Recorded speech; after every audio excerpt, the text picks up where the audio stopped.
प्यारे प्रभु, आप ही आनंद अमृत को देने वाले अमृत रूप हैं। आप ही आनंद स्वरूप हैं। आप ही शांति देने वाले शांति निकेतन हैं। हे दयालु, दुखों का हरण करने वाले दुख हरता संकट मोचक भी आप ही हो और सदा सबको सुख देने वाले, कल्याण करने वाले, सबके प्यारे सखा भी आप हो। आपके स्वरूप को हम प्रभु प्रणाम करते हैं, बारंबार प्रणाम करते हैं। आइए चिंतन की धारा में आगे बढ़ें। जीवन पहाड़ों के बीच से गुजरती हुई किसी पगडंडी की तरह इस तरह अनेक अनेक आकर्षणों से युक्त भी है, लेकिन अनेक अनेक खतरों से भी भरा हुआ है। यदि हम संभल कर चलें, फिसले नहीं, गिरे नहीं, तो जैसे जैसे पहाड़ की ऊंचाई पर चढ़ते जाएंगे तो आसपास के दृश्यों का आनंद अद्भुत होगा। लगेगा कि आप बादलों के पार जा रहे हैं, लगेगा आप सूरज की ओर बढ़ रहे हैं, लगेगा कि आसमान की ऊंचाइयों को आप छू रहे हैं। जैसे जैसे ऊंचाइयां जीवन में आती जाएं, फिसलन भी उतनी गहरी होती है। जीवन का रहस्य बड़ा ही विचित्र है। इसलिए ये ऐसी टेढ़ी मेढ़ी पगडंडी है कि इसके मोड़ आगे जहां हैं, वहां से आगे का हमें दिखाई नहीं दे रहा होता। जब उस मोड़ तक पहुंचते हैं तब आगे का दिखाई देता है। इसलिए कितने भी भविष्य वक्ता बन जाएं, जीवन के उस पार हम नहीं देख पाते। लेकिन जीवन को समझें भी सही, जीवन को जिएं, आनंदपूर्वक जिएं। भगवान श्री कृष्ण ने जो संदेश दिया, उस संदेश में एक महत्वपूर्ण बात थी, संतुलन और समता। बैलेंस बना लेना जीवन में बहुत कठिन कार्य भी है और हमारे अधिकांश ऊर्जा शरीर की संतुलन बनाने में ही लगती है। सारी शक्ति हमारी संतुलन बनाने में लग जाती है। किसी की बात बुरी लगी, किसी का व्यवहार बुरा लगा, किसी का लेन देन अच्छा नहीं था, सारी स्थितियों में आपके मन पर प्रभाव आता ही है। और प्रत्येक मनुष्य इतना संवेदनशील है कि उसे कोई भी बात प्रभावित कर लेती है और उसी के कारण चैन जाता है, नींद खो जाती है, मुस्कुराहट चली जाती है। प्रशिक्षण खुद को खुद ही देना होता है। इसके लिए सबको प्रयास करना चाहिए। धीरे धीरे धीरे धीरे आप अपना संतुलन बनाना सीखें। जो अंतरिक्ष यात्री अपनी तैयारी करते हैं आसमानों में किसी ग्रह पर जाने के लिए, उन्हें अपने आप को संतुलित करने की विधि सीखनी होती है। परिस्थितियों का सामना करने की शक्ति अपने अंदर पैदा करनी होती है। वो शक्ति भी पैदा करनी होती है कि जब आपका शरीर ही साथ ना दे, आपका मन भी बोझिल हो जाए, जब आपको कुछ सूझे नहीं, तब आप क्या कर पाओगे। मनुष्य के अंदर इतनी क्षमताएं हैं कि यदि वो अपने आप को साधने लग जाए तो हर स्थिति परिस्थिति में अपने आप को संभाल सकता है। और यदि अपने आप को वो नहीं संभालता, मतलब अपने को प्रशिक्षण नहीं देता, अपनी शक्तियों को नहीं जगाता, तो इतना दुर्बल आत्मा हो जाता है कि साधारण सी परिस्थिति भी उसको तोड़कर गिरा देती है। इसलिए अनेक अनेक बार लोग चोट खाकर जीवन का अंत करने चले जाते हैं। उनको लगता है अब जी कर क्या करेंगे। परमात्मा का दिया हुआ यह कीमती जीवन किसी के व्यवहार के कारण और किसी के षड्यंत्र के कारण, किसी के बदले की भावना के कारण, किसी की ईर्ष्या बैर के कारण आप इसको खो न दें। ठीक है कि भविष्य में बहुत कुछ लगता है कि कितना बुरा होता जा रहा है, लेकिन जब आप चलते हैं आगे परिस्थितियां सुधरती हैं। इसलिए हजारों हजारों किलोमीटर की यात्रा एक एक कदम के साथ ही पूरी होती है। और अगर हम ये समझें कि हमारी यात्रा बिना चले, बिना कुछ किए यात्रा पूरी हो जाएगी, तो ऐसा संभव नहीं है। इसलिए आइए आज हम भगवान श्री कृष्ण के अगले संदेश को सुने, समझें। ये 53वां श्लोक दूसरे अध्याय का, जहां भगवान श्री कृष्ण कहते हैं, श्रुति विप्रतिपन्ना ते यदा स्थास्यते निश्चला समाधावचला बुद्धिस्तदा योगमवाप्स्यसि। अनेक सिद्धांतों को सुनने से विचलित हुई बुद्धि जब आत्म स्वरूप में स्थिर हो जाए, अचल हो जाए, तब माना जाएगा कि तुम समत्व योग में उपस्थित हो गए हो। अनेक तरह का सुनना, अनेक तरह के सिद्धांत, अनेक तरह के ग्रंथों को पढ़ने के बाद विपरीत विपरीत विचारधाराएं, उन सारी विचारधाराओं को सुनने के साथ भी आपका मन, आपका चित्त डामाडोल ना हो, तो इसमें दो बातें हैं। एक तो विचारों में परिपक्वता आनी चाहिए, क्योंकि किसी भी तरह के पक्ष को अच्छे से अच्छे तर्क के द्वारा खंडित किया जा सकता है। हर एक व्यक्ति इस तरह के तर्क दे सकता है कि आप उसे सुने और आपको लगेगा कि जो ये कहा जा रहा है वो सही है। किसी भी बड़े से बड़े तर्क के आगे भी उसे काटने के तर्क होते हैं। तो आपको नहीं समझ में आएगा कि ये ठीक है या ये ठीक है। और अगर आप अपने सम अवस्था में स्थिर हैं, शांत हैं,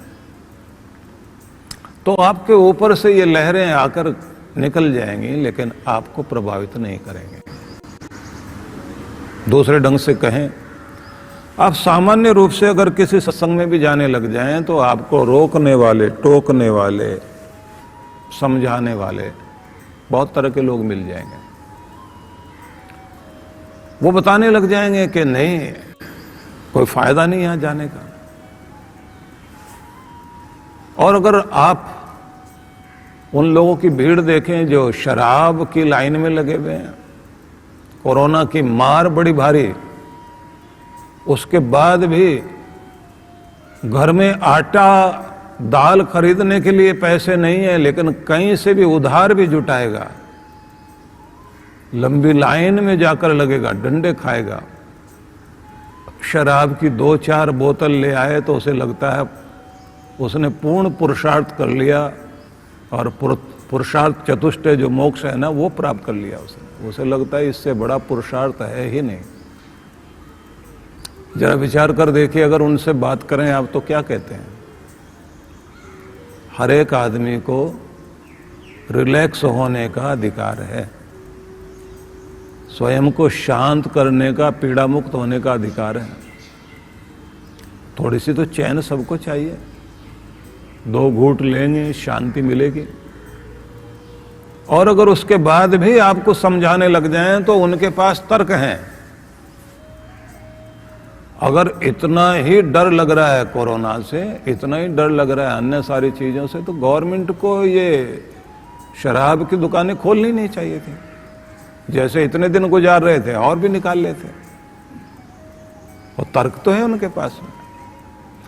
आपके जीवन में दोनों तरफ अच्छे बुरे रास्ते होंगे और सभी अपनी तरफ आकर्षित करेंगे।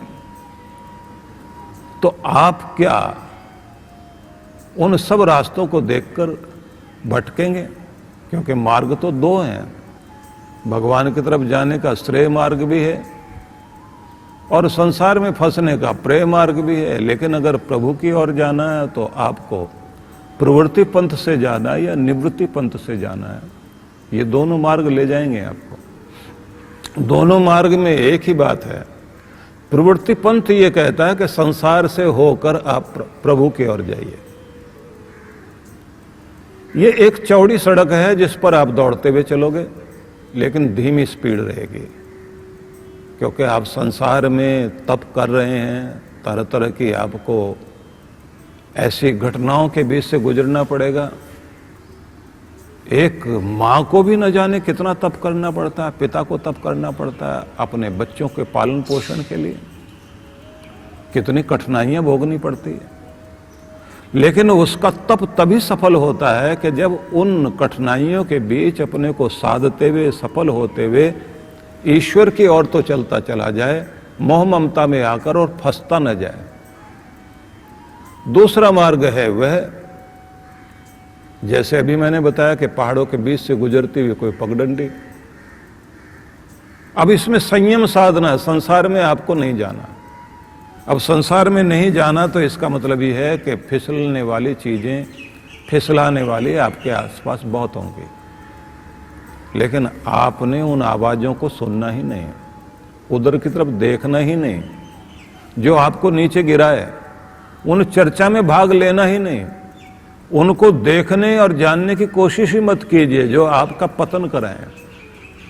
क्योंकि जब आपको जाना आगे है तो अगर आप संसार में फंस गए, दुनिया की तरफ देखने लग गए, तो उसके बाद ये ध्यान रख लेना कि नीचे की तरफ फिसलना बहुत आसान है। अगर किसी पानी के टैंक में आप ऊपर पानी पहुंचाते तो मोटर के प्रेशर से पहुंचाना पड़ेगा। बड़ी शक्ति लगेगी अपने उस पानी को ऊपर भेजने के लिए, लेकिन ऊपर से नीचे लाने के लिए आपको कोई मोटर लगाने की जरूरत नहीं है। बड़े प्रेशर के साथ में पानी नीचे आपके घर तक पहुंच जाएगा। जब आपको अपने आप को ऊपर उठाना है तो आपको अतिरिक्त शक्ति लगानी पड़ेगी, एकाग्रता धारण करनी पड़ेगी, पूरा ध्यान लगाकर अपने आप को ऊपर उठाना पड़ेगा। और ये ध्यान रख लीजिए, जब आप अपने आप को ऊपर उठा रहे होंगे तो बहुत बड़ी फोर्स होगी जो आपको नीचे खींच रही होती है। इसी को माया का प्रभाव बोलते हैं।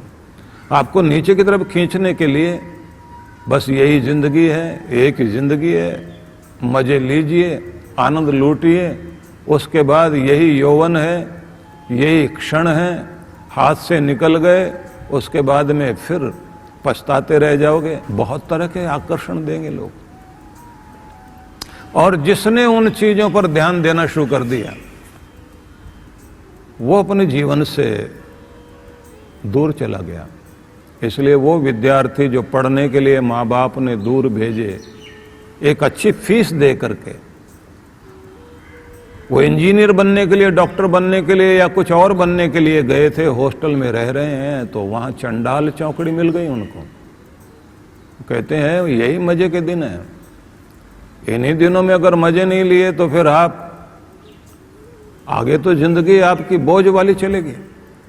वो लेकर मोटरसाइकिल पर, कान में बाली पहनकर, बड़े तरह के कपड़े अजीब तरह के पहनकर वो डांस के लिए जाएंगे, अन्य चीजों के लिए जाएंगे। वो आकर्षण उनको खींचेगा और उसका परिणाम ये होगा कि वो मजाक उड़ाएंगे उनकी जो अपने कमरे में बैठे हुए पढ़ाई कर रहे हैं, जिनको दिखाई देता है कि न जाने किस किस से उधार लेकर के मेरे माता पिता ने मुझे यहाँ भेजा है और मुझे कुछ बनना है। मुझे किसी ऊंचाई पर जाना है, आकर्षण उनके भी सामने है। और उनके सामने खूब मजे की बातें करने वाले लोग भी होते हैं, जिनकी बातें सुन करके उनमें भी कई बार मन में आता है कि हम भी चले जाते तो अच्छा था। लेकिन ध्यान रख लीजिए, एक समय आता है कि अगर वो अपने को संभाले रखें और अपनी किसी बड़ी डिग्री को, बड़ी उपलब्धि को वो प्राप्त कर जाएं, और प्राप्त करने के बाद जब वो कोई आईएएस बनता है, कोई डॉक्टर बनता है, कोई इंजीनियर बनता है, और उसका वहीं से बड़ी बड़ी कंपनियां सिलेक्शन कर लेती हैं, और जब वो कोई एक अच्छी तनख्वाह 2 लाख रुपए 3 लाख रुपए महीना ले रहा होता है, जब उसके पास में अपनी गाड़ी भी है, उसने अपना फ्लैट भी बुक कर लिया, और एक अच्छे परिवार से उसका रिश्ता भी हो गया, और एक अच्छे ढंग से जिंदगी जीते जीते और थोड़े दिनों के बाद वह अपनी कंपनी में और तरक्की कर गया, 5 लाख रुपए का महीने का उसको वेतन मिलने लग गया। और वे लोग जो वहां रहते रहते ना कुछ बन पाए ना कुछ कर पाए, अब वो आकर कहते हैं भाई कोई नौकरी लगवा दो, कुछ भी नौकरी दिलवा दो। तो उनसे कहते हैं कि वो मजे, बोले वो तो मूर्खता थी, बहकावे में आ गए थे। बोले अब मजे लो ना, बोले अब मजा सजा दे रहा है, और वो मजा सजा कितनी देगा, पूरी जिंदगी भर के लिए देगा। और व्यक्ति पछताता हुआ घूमेगा। लेकिन कमाल की बात यह, जब वो दुख भोगता हुआ दूसरों को समझाता है कि हमारे साथ ऐसा हुआ, तुम्हारे साथ ना हो, तो अगले वाला क्या कहता है, तुम्हारा अनुभव तुम्हारे साथ, हमारा अनुभव हमारे साथ, हमें अपनी जिंदगी जीने दो। उसके बाद वो कुछ लोग बहकने वाले होंगे, वो वैसे ही बहकेंगे। इसलिए भ्रमित करने वाली चीजें दुनिया में हैं। जो आदमी उन सब भ्रम में नहीं पड़ता, अपने आप को संभाले रखता, अतिरिक्त शक्ति लगानी पड़ेगी ऊपर उठने के लिए। इसलिए संरक्षण भी चाहिए बड़ों का, आत्मचिंतन भी चाहिए, खुद को संभालना भी होगा, अपनी गलतियों को खुद ही दूर करना है, अपने आप को शाबाशी भी देना है, तो आपके जीवन में उत्थान आएगा। और ध्यान रखना, जो आपको बहुत प्यार करते हैं, जो आपका भला चाहते हैं, जिन्होंने हमेशा आपका हित ही सोचा, आप यदि उनकी नसीहत सुनकर उनसे दूर भागते हैं तो आप अपने पांव पर कुल्हाड़ी मार रहे हैं। घर के लोग, आपके अपने लोग आपको बहुत प्यार करते हैं, लेकिन आपको समझ में नहीं आता। आपको बाहर का प्यार समझ में आता, बाहर के लोग जो मीठी बातें करते हैं। वो दुश्मन जो दोस्त के भेष में होते हैं, वो नहीं समझ में आते लोगों को। तो इसलिए 2 मार्ग हैं। एक वो जो संसार से होकर भगवान की तरफ जाता है, वहां लगता तो है कि आसान मार्ग है, लेकिन वो भी बड़ा कठिन मार्ग है। घर परिवार में रहते रहते जिन लोगों ने सोचा था कि मैं कुछ बड़ा करूं, मुझे एक लेखक की बात ध्यान आती जिसने लिखा कि जब मैं छोटा था तो बहुत सपने थे मेरे मन में, मैं सारे संसार को बदल दूंगा।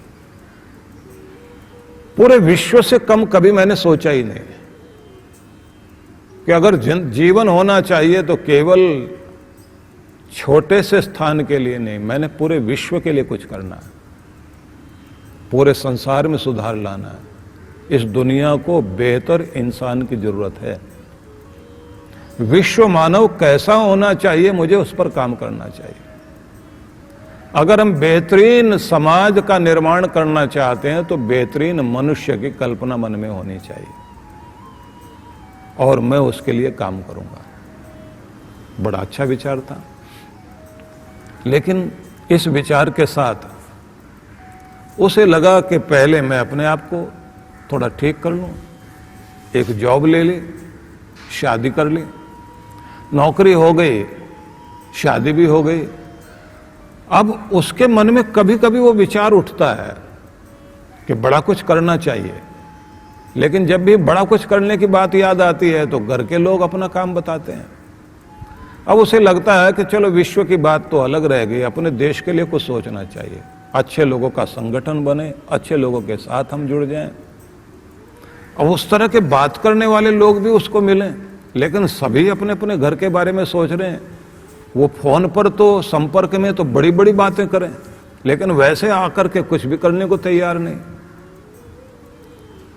ये फिर धीरे धीरे अपने घर परिवार में लगता चला गया, संतान हो गई, उनको पढ़ाने की चिंता, उनके बारे में कुछ सोचने की बात।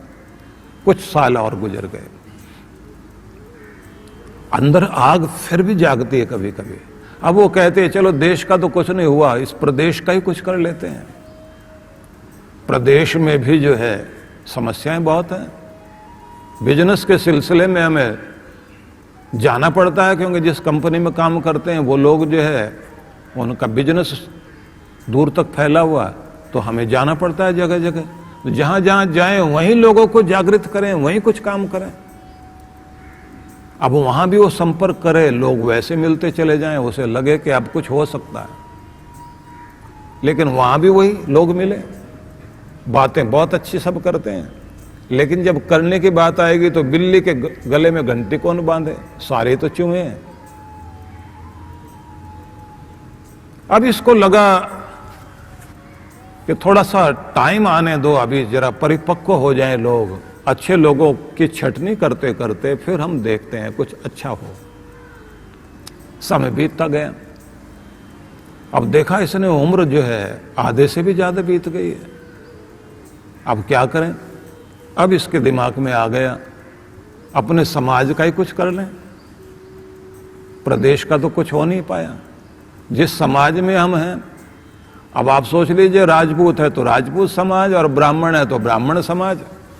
जो जिस भी समाज का है वो उस समाज के बारे में कोई ना कोई कल्पना करता है। अब उसको लगता है कि सोसाइटी में जाना शुरू करें, इधर उधर जाना शुरू करें। सोसाइटियों में जाना शुरू किया तो देखा वहाँ की राजनीति, तो फिर मन में आया कि इनका संगठन ठीक नहीं, अपना ही कुछ बना लेते हैं। अब अपना कुछ बनाने के चक्कर में फिर उसका ध्यान जाने लगा, इसको जोड़ूं, उसको जोड़ूं, इसको इकट्ठा करूं, उसको इकट्ठा करूं। फिर ध्यान में आया कि अगर यही पैसा वैसा इकट्ठा करना पड़े, जगह जगह जाके भीख मांगनी पड़े, उसके बाद में फिर कुछ और करें, तो जैसा झगड़ा वहां था वैसा झगड़ा हमारे साथ शुरू हो जाएगा। और फिर ऐसे संभालते संभालते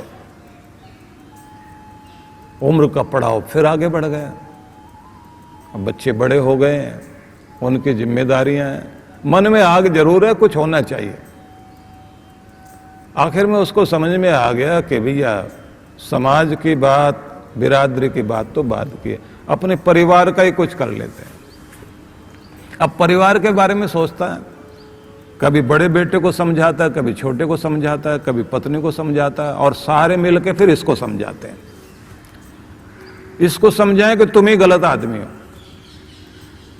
तुम अगर इतना बड़े वाले पर ध्यान देते तो ये कुछ बन जाता। छोटा कहता है कि अगर आप थोड़ा सा और कमा लेते तो हमारा बहुत अच्छा होता। अब वो उनके चक्कर में आके उसकी ऊर्जा उधर की तरफ लगने लग गई, और थोड़े समय के बाद बच्चे तो अपने अपनी जगह सेट हो ही गए, शरीर में बीमारियां आ गई, रिटायरमेंट तो पहले ही हो गया था। अब ये अकेला घूमते घूमते सोच रहा है, क्रांति तो होनी चाहिए थी, कुछ न कुछ विश्व में भी होना चाहिए था, लेकिन लोगों ने होने नहीं दिया। अब बचा क्या है? आखिर में उसने कहा भैया ऐसा दुनिया का तो भला बाद में होगा, अपना ही कर लिया जाए, वही सबसे बढ़िया बात है। कोई सुधरने वाला नहीं, हम अपने को सुधार लें तो ठीक। अब अपनी तरफ देखें तो उम्र निकल गई, शरीर को सुधारें, मन को सुधारें, नींद ठीक करें, या क्या करें? तो कोई युवक आ गए पास में, उन्होंने कहा कि बाबा आप हमें बताओ ना, आप के सपने क्या थे? बोले हम ऐसे ऐसे सोचते थे। तो उन युवकों ने कहा कि बाबा आप गलत सोच रहे थे, आपने उल्टा सोचना चाहिए था। उल्टा कैसे? पहले अपने को, परिवार को, समाज को करते करते प्रदेश को करते करते देश को, देश को करते करते समाज, विश्व समाज की तरफ जाते हैं ना। एक अच्छे विश्व मानव की कल्पना आप कर रहे थे तो वो दूसरों में कर रहे थे, आप अपने में कर लेते ना। एक आइडियल आप बनकर खड़े हो जाते तो उसके बाद 1 से 2, 2 से 3 पकते चले जाते। अब इसने कहा भैया तू गुरु पहले मिल जाता तो बहुत अच्छा था। बहुत लोगों के अंदर इसी तरह की क्रांतियां आती और उनकी क्रांति वहीं की वहीं गोल घूमते घूमते खत्म हो जाती है।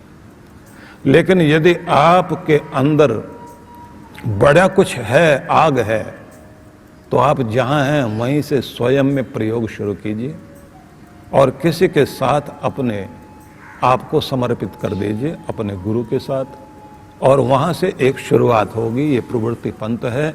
या तो संसार से होकर जाइए या फिर गुरु के निर्देशन में आप निवृत्ति पंथ को अपनाएं, जहां आप संसार से ऊपर उठ करके कुछ करना चाहते हैं। जो संसार से ऊपर उठकर कुछ करना चाहता है तो वो लाखों में कोई एक होगा। जो लाखों में एक कोई होगा वही कोई विवेकानंद होगा। हालांकि विवेकानंद के जो गुरु हैं ठाकुर रामकृष्ण देव, रामकृष्ण परमहंस, वो घर गृहस्थी के बीच से होते हुए भगवान तक पहुंचे हैं। और भारत के ज्यादातर ऋषि इस तरह के थे। लेकिन दोनों ही रूप हैं। जिन्होंने भी संसार में क्रांति की, अगर बड़ा कुछ किया तो बड़ा करने के लिए तो एकदम सब कुछ त्याग कर एक ऐसा रूप अपनाना पड़ेगा कि जहां माया का संसार दूर रह जाए।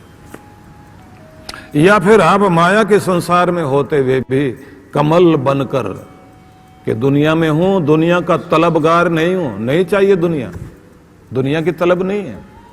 दुनिया में हूं, दुनिया का तलबगार नहीं हूं, बाजार से गुजरा हूं पर खरीदार नहीं हूं। बड़ा ध्यान रखना पड़ता है। और रही बात भ्रम की, तो आपका मन आपको भ्रमित कर देगा, आपकी इंद्रियां ही आपको भ्रमित कर देगी। थोड़ा सा नशा दिया, दिमाग घूम गया। थोड़ा सा कान में किसी ने बहकाया, दिमाग घूम गया। थोड़ा सा किसी ने आपके अंदर जहर डाला, आपका दिमाग घूम गया। और ऐसे नहीं तो मैं आपको एक और उदाहरण देता हूं। आप एक काम करना कि 3 बाल्टियां लेना पानी की, एक में गर्म पानी डालना, एक में ठंडा पानी डालना, एक सामान्य तापमान वाली बाल्टी रख लीजिए। और आपने सामान्य तापमान वाली जो बाल्टी है, जिसमें नॉर्मल टेम्परेचर वाला पानी रखा हुआ है, उसमें एक बार हाथ डालकर पहले देख लीजिए कितना ठंडा है या कितना गर्म है, नॉर्मल है। अब इसके बाद में आप अपने दोनों हाथों को कहो कि अब जरा दूसरे ढंग से हमने तापमान पता करना है।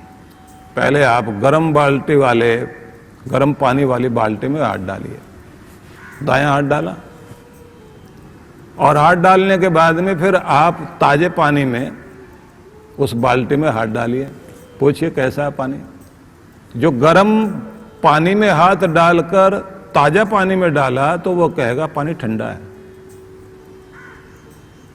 क्योंकि गर्म के बाद नॉर्मल टेम्परेचर भी ठंडा लगता है। अब ठंडे में हाथ डाल करके फिर आप जो है फिर ताजे पानी में, उसी नॉर्मल वाटर में अपना हाथ डालिए, वो क्या बताएगा। जो ठंडे में से हाथ निकला वो कहेगा पानी गर्म है, दूसरा कहता है ठंडा है। हाथ आपके हैं, सूचनाएं दोनों आपको दे रहे हैं, और आपका दिमाग क्या कहता है, ये दोनों झूठ बोल रहे हैं, पानी तो नॉर्मल है। पानी का जो टेम्परेचर है नॉर्मल है, सामान्य तापमान है। दिमाग जानता है कि ये सामान्य तापमान का ही पानी मैंने यहां रखा, लेकिन जैसे ही आप गर्म में से हाथ डालोगे, गर्म पानी में हाथ डालने के बाद ताजे पानी में हाथ डालिए, तो गर्म वाला आपको पानी को ठंडा बताएगा, ठंडे वाला जो है आपको वही पानी गर्म बता देगा। आपकी इंद्रियां आपको धोखा देती हैं। क्रोध में जब आप होते हैं उस समय आप किसी के बारे में राय रखेंगे तो अलग बात होगी। जब आप किसी के प्रति घृणा रखते हैं तब आपकी राय अलग होगी, जब आप किसी के प्रति प्रेम रखोगे तो राय अलग होगी, जब आप डरे हुए होते हैं तो राय अलग होगी। आपके मन को प्रभावित करने वाले बहुत सारी चीजें होती हैं, लेकिन भगवान श्री कृष्ण कहते हैं कि तुम्हारी राय को बदलने के लिए बहुत सारे सिद्धांत हो सकते हैं, लेकिन तुम्हारा एक सिद्धांत होना चाहिए। वो क्या? स्वयं में स्थिर, स्वयं में शांत, स्वयं में संतुलित, स्वयं के आनंद से जुड़े हुए, स्वयं के भीतर की शांति में स्नान करते हुए, अपने भीतर में आप स्थिर होने के साथ निर्भय हों, अपने अंदर में आप निश्चिंत हो जाएं, अपने अंदर ही आप अपने उत्साह को बनाए रखें और बाहर होती हुई घटनाओं को देखें। कोई आपके उत्साह को तोड़ने के लिए आया है और आप अपने आप को समझा रहे हैं कि ये आया आपका उत्साह भंग करने के लिए। अंदर अंदर मुस्कुराते रहो, बाहर गंभीर बने रहो और उसकी बात सुनो। क्या क्या तर्क दे रहा है ये बहकाने के लिए, कमाल का आदमी है। और उसके बाद सारी सुनने के बाद आप धीरे से कहें आपके सारे तीर बेकार हो गए, आपकी मेहनत बेकार हो गई, बड़ी कृपा की आपने, अपने तर्क दिए आकर, आप पधारिए। वो आदमी भी आश्चर्य से देखेगा। आप किसी भी आदमी को जब मीठी बातें बनाते हुए देखोगे और आपको ये समझ में आ जाएगा कि ये कुछ लेने के लिए या कुछ बहकाने के लिए आया। आप पूरी बात उसकी सुनते चले जाइए, सुनने के बाद आपको लगेगा अभी तक इसने जो है तारीफ वारीफ करके हमको अपनी तरफ खींचना शुरू किया है और हम इसकी तरफ आए नहीं हैं। अब ये कुछ मांगेगा, अब कुछ बात करेगा ऐसे। अब जैसे वो कुछ मांगने लगेगा तो अंदर अंदर हंसी आएगी और आप समझ जाओगे कि अब ये पॉइंट पर आ गया है। जब कोई आदमी आपको भड़काने आया है दुश्मन के बारे में, उसने ऐसा कहा, उसने वैसा कहा, आप सुन रहे हैं और आप अपने अंदर शांत हैं और सहज रूप से उसकी बातों को सुन रहे हैं, लेकिन खुद को समझा रहे हैं कि ये बड़ी मेहनत कर रहा है मुझे भड़काने में, दांव पेच पूरे हैं इसके पास, इसका जहर मेरे अंदर असर नहीं हो पा रहा। आप उसकी तरफ देखते जाएंगे, अंदर अंदर मुस्कुरा रहे हैं, बाहर से गंभीर बने हुए हैं। उसको लगता है कि आ गया काबू में, और जैसे ही वो जाने लगे और आप हाथ जोड़ें, बड़ी मेहनत की आपने मेरे ऊपर, लेकिन क्या करें, असर नहीं होता। दो चार गालियां देगा जरूर बाहर जाके वो, लेकिन खुद को भी कोसेगा, इस आदमी पे कोई असर होने वाला नहीं है। किसी के भड़काने से भड़के नहीं आप, किसी के जोश दिलाने पर जोश में नहीं आए, किसी के तारीफ करने पर आप जो है उसकी बटरिंग से फिसले नहीं, और किसी के निराश करने से आपको कोई फर्क ना पड़े बल्कि पहले से और मजबूत हो जाएं। तब पता लगता है कि आप अपने चित्त में, अपनी बुद्धि में, अपने मन में इतने मजबूत हो गए हैं कि अब शॉक प्रूफ भी आप हो गए हैं। सारा ही प्रूफ कह लेना चाहिए, फायर प्रूफ से लेकर के शॉक प्रूफ, वाटर प्रूफ जैसे होता है ना, जितने भी तरह के झटके हो सकते हैं, कोई गलाना चाह रहा है, कोई फिसलाना चाह रहा है, सब तरह से अपने आप को, स्वयं को संरक्षित करते हुए, सुरक्षित करते हुए आपको जीना आ जाए, तब भगवान श्री कृष्ण कहते हैं बुद्धिस्तदा योग अव्याप्स्यसि, तब तुम्हारी बुद्धि जो है योग में स्थिर हो गई, तुम्हारा योग सद गया। योगी के साथ बड़ी सारी घटनाएं घटेंगी, लेकिन कोई भी घटना उसे प्रभावित नहीं करती। भगवान शिव के साथ सारे देवताओं ने तो यही तो कोशिश की थी, कामदेव को भेजा था प्रभावित करने के लिए। सारे संसार भर में इंद्र जो है वो यही तो करता है कि वो सोचता है किसी की तपस्या चरम तक न पहुंच जाए। तो उसका मतलब क्या होता है कि केवल इंद्र ऐसा करता है, पूरा संसार यही करता है कि आपको विचलित करने की चेष्टा होती है। जब आप अपने योग में स्थित रहते हैं, भगवान कह रहे हैं योग मवाप्स्यसि, तुम योग में स्थिर हो जाओ, योग को प्राप्त कर लो, तुम योग में पहुंच जाओ।